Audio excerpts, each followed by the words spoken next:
Graça e paz, amados e amadas, estamos aqui em Números 27 e o que nós vamos ver aqui?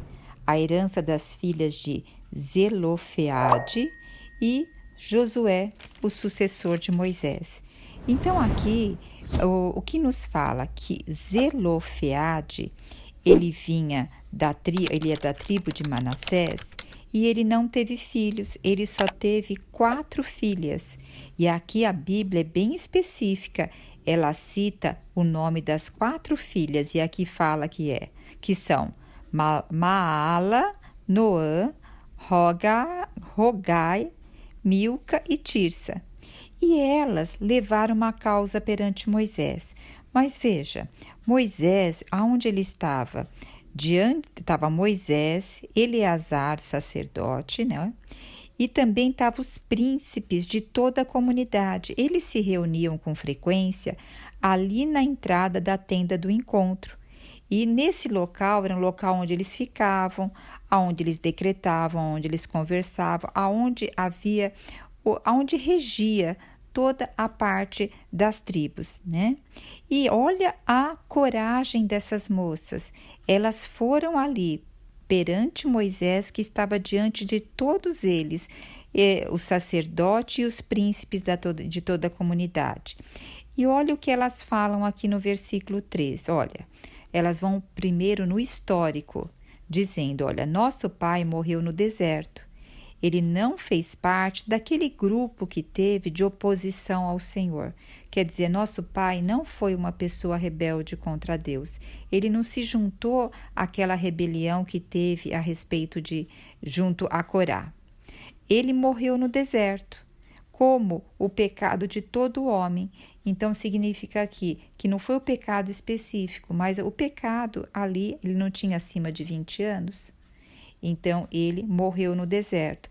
Essas filhas dele, com certeza, naquela época que os espias foram ver a terra e o Senhor decretou que aquela geração morreria no deserto, com certeza elas tinham menos de 20 anos nessa época, senão elas não estariam vivas, né? E aí, olha, elas então foram com um coração tranquilo e sincero, mas elas foram ousadas. Mas não havia rebeldia no coração delas. Olha o versículo 4 que diz: sendo assim, por que haveria de desaparecer o nome do nosso pai, do seu clã? Elas estão preocupadas em ter a casa própria? Não, elas estão preocupadas em manter o nome do pai, manter a posteridade. Visto que nosso pai não teve filhos homens, então agora eu peço que nos dê uma propriedade no meio dos nossos irmãos, do nosso pai.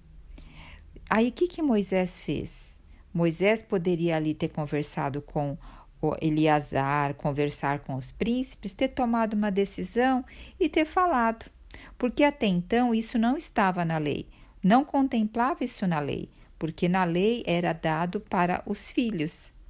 Então, o que Moisés fez? Ele foi à presença de Deus.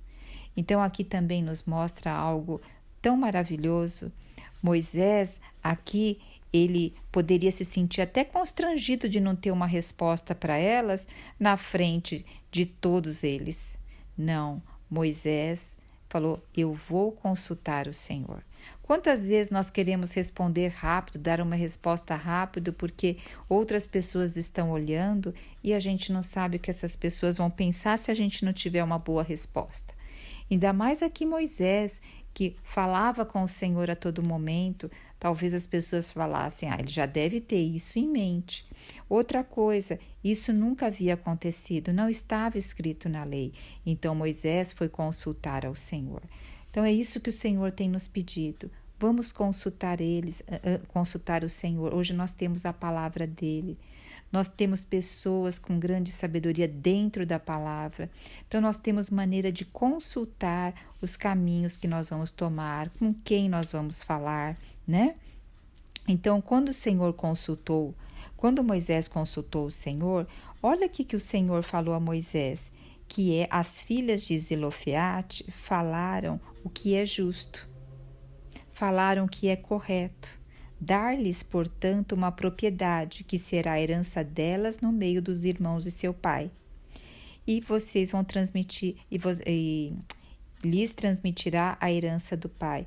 Olha que rico aqui, o Senhor fala que o que elas pedem é justo, que é correto. Quando eu li essa passagem, eu comecei a considerar, Senhor, a forma que eu tenho me apresentado a Ti, a forma que eu tenho orado, a forma que eu tenho solicitado algumas coisas, tem sido de forma reta? Tem sido de forma justa? Senhor, se não for, além do Senhor não me conceder, me mostra para que eu seja iluminada e corrija a minha postura e a minha consciência diante de Ti. Que coisa gloriosa, né? Porque o Senhor olha a intenção do coração, o Senhor olha as motivações do coração, e o coração dessas moças não havia rebeldia. Elas queriam dar prosseguimento à herança do pai, para que o nome do pai não sumisse ali no meio do clã, permanecesse essa herança.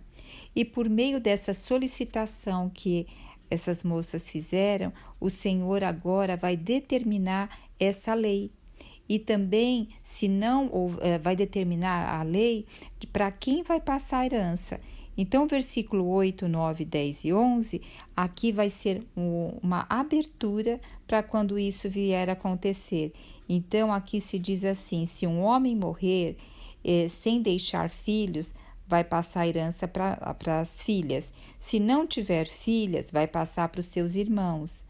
Se não tiver filhas, darei sua herança a seus irmãos. Se não tiver irmãos, vai dar as suas heranças ao irmão de seu pai.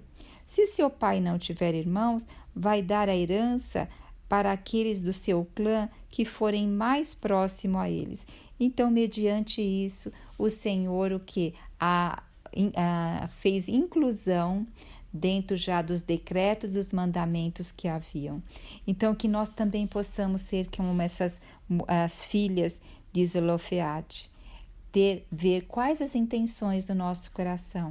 Quando a intenção nossa, quando a nossa motivação, quando a nossa oração junto ao Senhor é para realmente ter o propósito de trazer o reino dele à terra, o propósito segundo a vontade dele, eu creio que o Senhor abre as janelas do céu para nós. Agora vamos começar a ver a partir do versículo 12, quando Josué ele vai ser investido de autoridade para ser o sucessor de Moisés. Então, o que nós temos aqui no versículo 12 falando? Deus falando a Moisés, sobe a este monte, que é o monte de Abarim, e ele só vai contemplar a terra que os filhos de Israel vão entrar.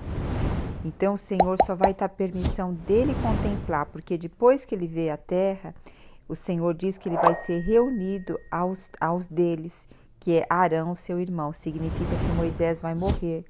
Então, veja só, Moisés estava ali com o povo no deserto, só que ele não ia entrar na terra prometida. E por que ele não ia entrar? Lembra que lá, aqui o versículo 14 explica isso. Olha só, o versículo 14 diz que quando eles estavam lá nas águas do deserto de Zim, tanto Arão quanto Moisés desobedeceram à ordem do Senhor. O Senhor tinha mandado falar à rocha para ela sair água. E Moisés, ali irritado com o povo, o que ele fez? Ele bateu na rocha ainda 2 vezes. Isso ocorreu lá em Meribá, em Cádiz, lá no deserto de Sim. E isso ofendeu totalmente a santidade do Senhor. Por quê? A rocha, que é Cristo, ela só foi ferida uma vez. E quando Cristo foi ferido na cruz, jorrou sangue e água. Depois é somente pelo falar. E hoje quem fala conosco é a palavra e o Espírito Santo que está dentro de nós. E vamos ver a atitude de Moisés. Depois, lá em Deuteronômio, a gente vai voltar nessa passagem, mas agora vamos só ater aos versículos que estão aqui, tá? Então, vamos ver o que Moisés faz mediante esse falar do Senhor.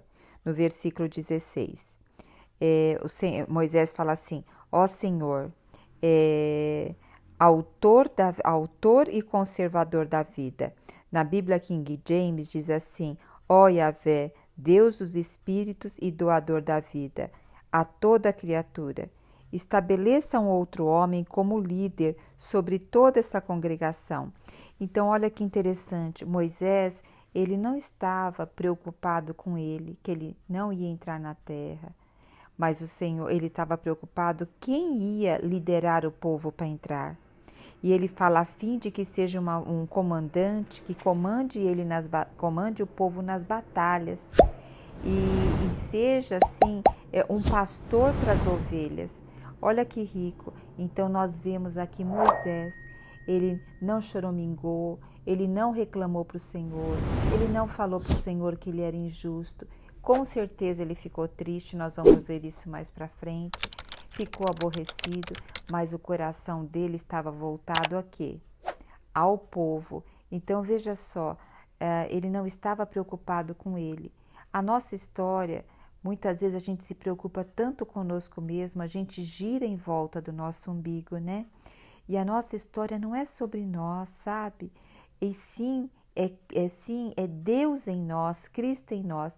Aí você pode dizer, mas isso, Cristo em mim, Deus em mim, eu vou me despersonalizar, eu não vou ser eu. Pelo contrário, quando nós deixamos Cristo ser o centro da nossa vida, Deus ser o centro da nossa vida, Ele leva a nossa verdadeira identidade, Ele leva a nossa verdadeira essência. Pelo contrário, a gente ganha tudo, porque nós vamos lá para o início.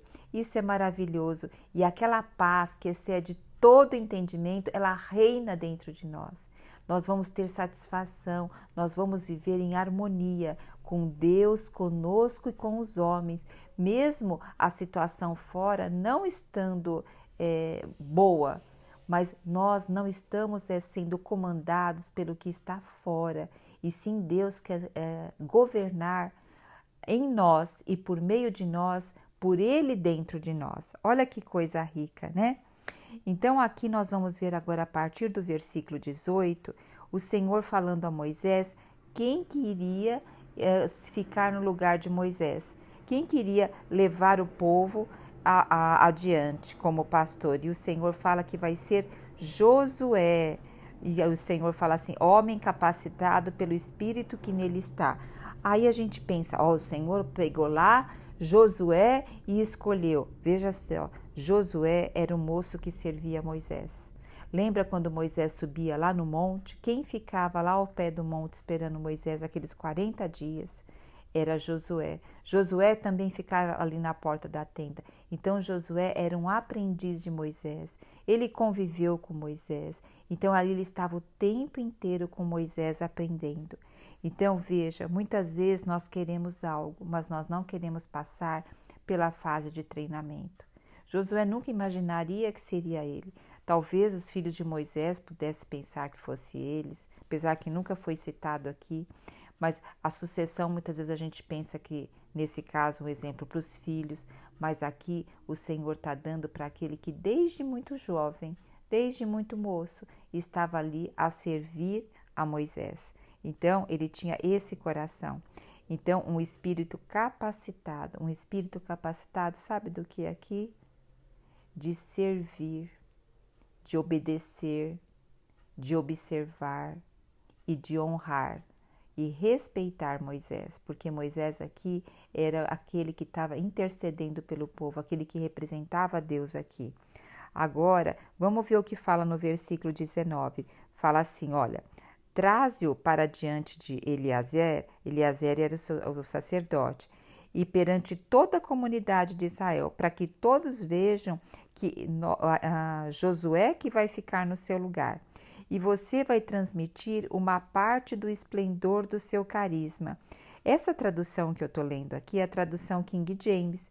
Eu achei interessante porque fala aqui, e você vai transmitir uma parte do esplendor do seu carisma, do teu carisma. E na Bíblia do Ferreira de Almeida diz, você vai transferir a autoridade. E aqui fala parte do esplendor. E eu queria tocar em duas coisas aqui. Está falando carisma e autoridade nas Bíblias diferentes, mas vamos parar um pouco para ver isso. A palavra nos diz que Moisés falava face a face com o Senhor, que Moisés foi um dos homens mais manso que teve na terra. Então, Moisés, o que a gente percebe? Ele intercedia a Deus pelo povo. Quantas vezes o Deus está virado e Moisés intercedia pelo povo? Então nós vemos o carisma, a afetuosidade, a proximidade que Moisés tinha junto ao povo. Um líder que tem carisma, ele se aproxima da dor do povo e intercede pela dor do povo a Deus. É um líder que você tem acesso a ele. Não é um líder que você tem até medo ou não sabe nem como conversar com ele. Então aqui quando fala de carisma, mostra proximidade, mostra facilidade, mostra empatia e autoridade ao mesmo tempo. Porque a autoridade que ele estava investido pelo Senhor. Eu já vi algumas histórias de homens que tiveram grande autoridade e eles faziam questão muitas vezes de ir no mesmo restaurante, no restaurante da empresa, comer ali junto com os funcionários e cumprimentar os funcionários. Então isso traz uma proximidade, mostra, eu sou gente como vocês. E isso assim quebra barreiras, né? É muito importante. E aqui fala parte do seu carisma, parte da sua autoridade. Vamos ver por quê. Olha só, versículo 21. E ele se apresentará diante do sacerdote, quem? Josué. E lhe dará todas as diretrizes para que Eleazar consulte Urim diante de Yahvé, sobre a liderança de Josué. O que esse versículo quer dizer? Moisés conversava face a face com o Senhor. Não precisava do sacerdote, do sumo sacerdote. Lembra que o sumo sacerdote tinha uma veste especial e nessa veste ele tinha o quê? O peitoral, e nesse peitoral havia 2 pedras, o Urim e o Tumim. Então essas pedras era para consultar a Deus, no sentido de se ia para uma batalha, se poderia fazer isso, se seria bênção ir para cá ou bênção ir para lá. Então, agora Josué não ia ter esse contato com Deus como Moisés tinha. Ele ia o quê? Ir até o sumo sacerdote, e o sumo sacerdote, por meio do Urim, ia ter o falar de Deus. Então, por isso que fala parte da autoridade, porque a autoridade total que Moisés tinha era falar com o Senhor direto. Aqui não. Josué vai ter quem? O sumo sacerdote. Quem vai ser o intermediário de Deus junto a Josué? O sumo sacerdote. E hoje, quem é nosso intermediário? Que abriu um novo e vivo caminho e que é intermediário de uma vez por todas, é Jesus Cristo. Jesus Cristo hoje é nosso sumo sacerdote, o nosso intermediário entre nós e Deus. E Moisés fez tudo o que o Senhor lhe ordenara. Tomou Josué, trouxe para diante de Eleazar, o sacerdote, e toda a comunidade. E eu quero abrir mais um parênteses aqui que eu deveria ter falado até antes, mas eu vou falar agora. Josué, então, era o moço que servia Moisés. Então, ele estava sendo preparado para isso. Ele estava o quê? Nessa jornada, sendo preparado até ser investido de autoridade vinda de Deus. Agora, não é porque também está sendo preparado que tem um espírito voltado às coisas do Senhor. Porque veja só, se nós vermos lá a história em 2 Reis de Eliseu, Eliseu tinha também um moço que servia a ele, que era Geazi. E Geazi, ele servia ali há um bom tempo Eliseu. Então ele tinha o quê? Contato com Eliseu. Eliseu era um profeta do Senhor. Então ele sabia o que era o Senhor por meio de Eliseu. E Geazi, ele foi o quê? Incorreto na posição dele. Sobre lá Naamã, que Eliseu falou que não queria nada de Naamã, e ele foi atrás de Naamã falando que Eliseu pediu tais presentes para Naamã. Então veja só, não é porque também nós estamos ali servindo, nós temos que consultar o nosso coração a todo tempo. Qual a motivação e a intenção do nosso coração? Então que o Senhor nos limpe. E lembra, Geazi, ele recebeu a lepra de Naamã e passou ainda para toda a sua casa. Então lembre, quando nós estamos em pecado, quando nós estamos rebelde, rebeldia é pecado. Desobediência é pecado. Porque muitas vezes quando a gente fala pecado, a gente pensa em coisas grosseiras, né? Mas a motivação incorreta do nosso coração também é um desvio da palavra, é um desvio, é um pecado. Então veja só, tudo isso é lepra. A lepra na palavra de Deus é considerada impureza, é considerada pecado. E nós temos o quê? Por meio disso, confessar os nossos pecados e nos lavar na palavra de Deus. E é isso que nós estamos fazendo, cada dia mais, nos lavando por meio da palavra e pedindo para o Senhor um coração reto na presença dEle. Muitas vezes nem nós conhecemos a motivação do nosso coração, mas a cada dia o Senhor vai nos revelando e nos endireitando a nossa vereda, desde que nós estejamos abertos para isso. Então vamos primeiro pedir, Senhor, prescruta meu coração, sonda meu coração, prova meu coração. E agora, Senhor, eu me abro para o Senhor endireitar os meus caminhos. Aleluia! Jesus Cristo é o nosso Senhor. Você já se viu sobrecarregada por pensamentos negativos e ansiedade? Deseja encontrar uma maneira de viver com confiança e proteção? No Salmo 23, escondem segredos poderosos que podem mudar a maneira como você enxerga a vida. Nesta aula, você vai descobrir esses segredos e aprender a viver com confiança, deixando para trás os pensamentos negativos que minam a sua felicidade. Com a sabedoria do Salmo 23, você aprenderá práticas e princípios que ajudarão a livrar-se da ansiedade e encontrará orientação para experimentar uma proteção duradoura e encontrar paz interior. Comece a transformar sua vida hoje mesmo. Entre no grupo para acessar a aula gratuitamente e venha descobrir a verdadeira confiança e proteção que você merece.